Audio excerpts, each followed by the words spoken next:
Hi everyone, and we are back again at the letterpress lab.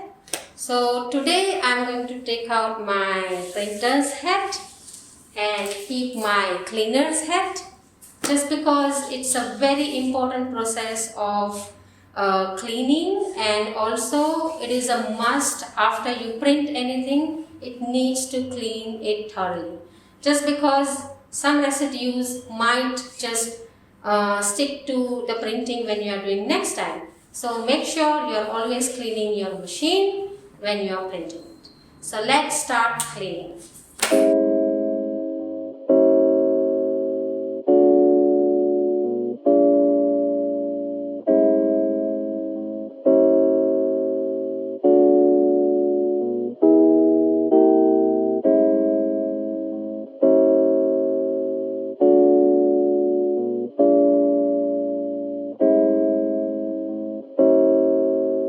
So we're gonna start with taking out the plate here, what we have. Let's take it out so it's not in our way. So pull the lever back and take your frame and set it on your galley.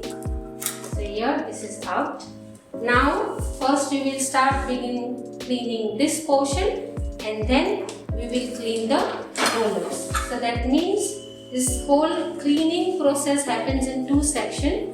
One is cleaning on the top part, the other one cleaning the rollers. First, we just have to gently wipe down the color so it doesn't smudge more. So let's do that. Okay, so to clean the machine, what we need is a rag. Cotton is the best for cleaning, and I have some turpentine here. It's not such a good choice for cleaning anything. I mean machine for sure, but I'm trying to get some organic, so maybe a soy oil or a ghee, which is more organic and more safer to when you are breathing it as well.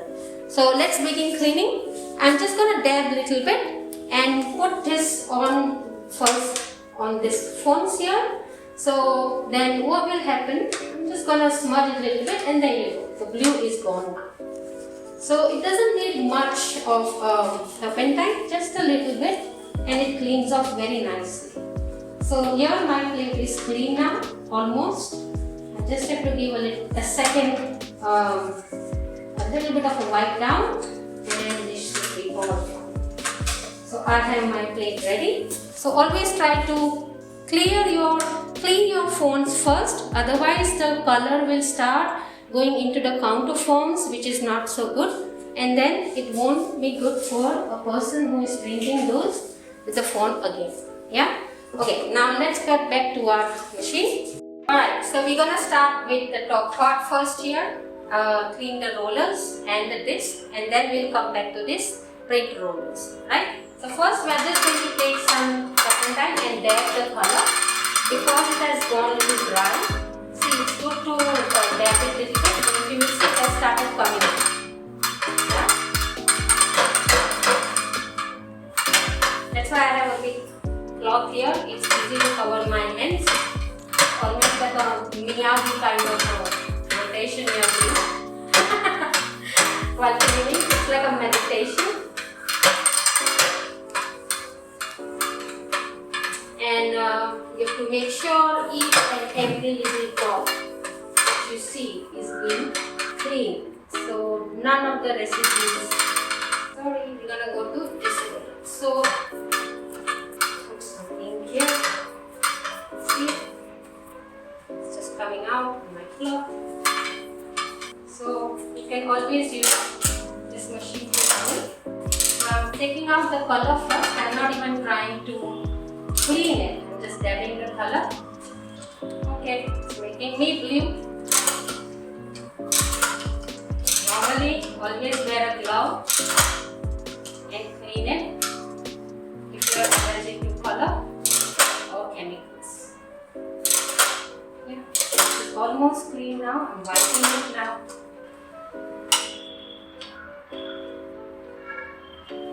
Sure, the color is gone completely. Otherwise, it's gonna change. So I normally leave it open just to dry, and then when we are working again, we can put it back. this part is done, the top part is done. Now come to the roller side. So when you are cleaning it, make sure the roller doesn't go above this, otherwise it will start printing on. Yeah? So let's wipe it first. I have some cotton pad anyways.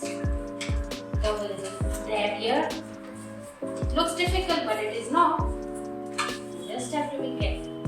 So it is recommended that when you are printing, try to clean it as soon as possible when you are done with the printing.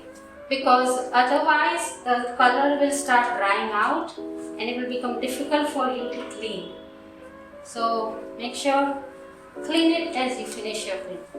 Here you can see I am having a little bit of a difficulty taking out the blue color. Plus, see, it is a mix-up color. It's not directly from the tin. That means it has white, red and so 3 different hues, 3 different chemicals. Almost done. There you go. Machine is now ready to print the next job.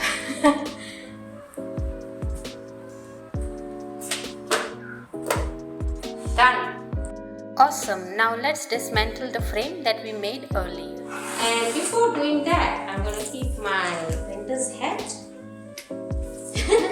So I'm going to show you here that the one which we printed, if you can notice that here in this corner, the eye is sitting a little bit below the base line of the characters, rest of the characters.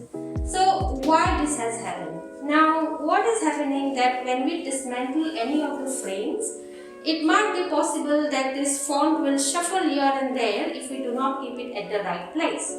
So it is a very important aspect of printing and then keeping the fonts back where they belong.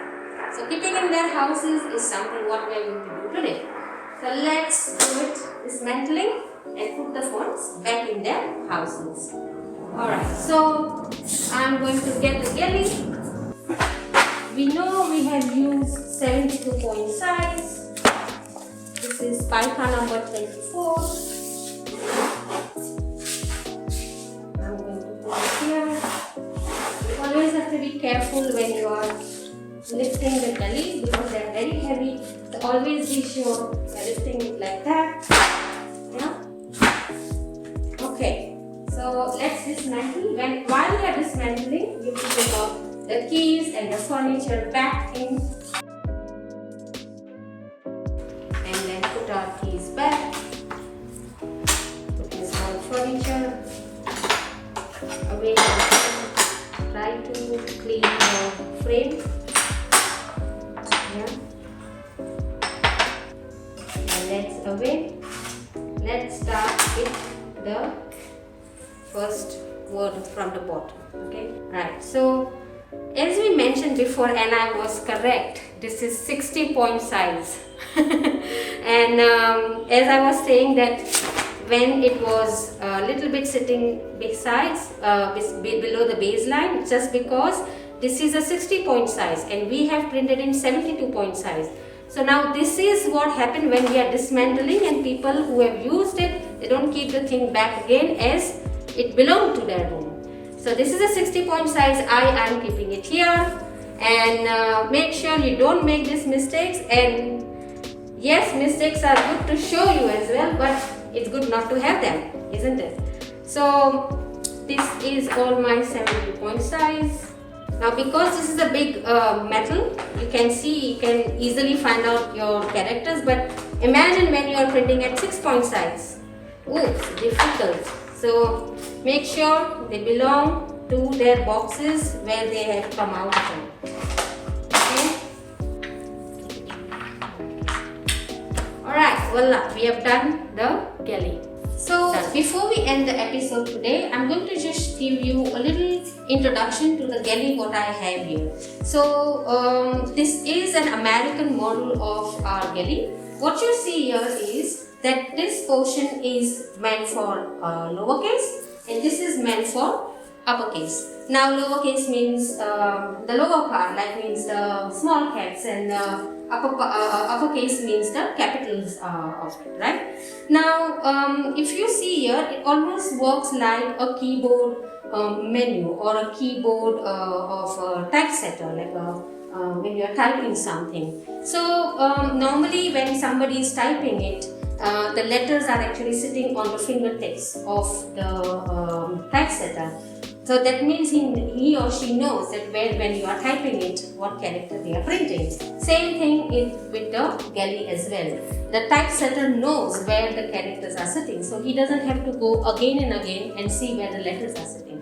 Now these big windows, what you see here, big holes here, they are made for the vowels because they are frequently used, and the little ones what you are looking here are made for the characters which are used less in the printing. So and also when a printer is printing something, he knows exactly where to keep that letter bag. That's why dismantling of the characters are very important when you have done with the printer. So we are going to take this back to our cupboard. The galley is ready, all set to go in.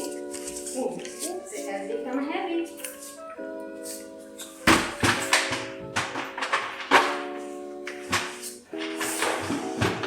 Okay, so and we are done. So we are done with chapter 1, and now stay tuned for chapter 2, which is coming on ornamental characters printing.